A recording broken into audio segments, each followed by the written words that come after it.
সন্তানের মাথায় হাত রেখে বললাম, যে আমার এই দুঃসময়ে পাশে দাঁড়াবে, সন্তানের বাবা হবে, সে যদি 70-80 বয়সের হয়, তার ঘরে যদি স্ত্রীও থাকে, তারপরে আয়শা, আমি কথা দিলাম তার পাশে সারা জীবন থাকব, কারণ আমার স্বামী ডিভোর্স দিয়ে চলে গেছে।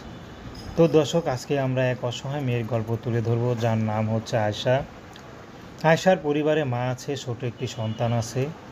আয়শার বিয়ে হয়েছিল, খুব কষ্টে তার মা তাকে বিয়ে দেয়, কিন্তু তার ডিভোর্স হয়ে যায়। বর্তমানে আয়শা খুবই কষ্টের মধ্যে আছে। তার মধ্যে তার সন্তানকে মাদ্রাসা ভর্তি করিয়েছিল, কিন্তু বেতনের জন্য মাদ্রাসা দিতে পারছে না। তো তার সন্তান এখন যে বাবা হবে, তার সন্তানের যে দায়িত্ব নেবে, আয়শা তারই হয়ে সারা জীবন পাশে থাকবে। আয়শার কোনো ব্যক্তিগত পছন্দ নেই। আয়শা তো পছন্দ করে একজনকে ভালোবেসে বিয়েই করলো, কিন্তু সে তাকে ছেড়ে চলে গেল।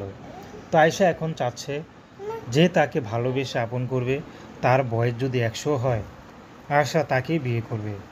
যার দেখার কেউ নেই, তার উপরওয়ালা আছে। তো আয়শা চাচ্ছে, যেমন আয়শাকে দেখার কেউ নেই, পাশে দাঁড়াবার মতো কেউ নেই, তো তেমন যদি কোনো বয়স্ক পুরুষ থাকে যে তার পাশে কেউ দাঁড়ায় না, বা স্ত্রী আছে তার পাশে কেউ থাকে না, কেউ বিয়ে করতে চায় না, সে বিবাহিত পুরুষের সাথেও আয়শা রাত কাটাতে চায়। তো প্রেম, ভালোবাসা, সাহায্য, সহযোগিতা, বিয়ে শাদী করা একান্ত আপনাদের ব্যক্তিগত ব্যাপার। আসসালামু আলাইকুম।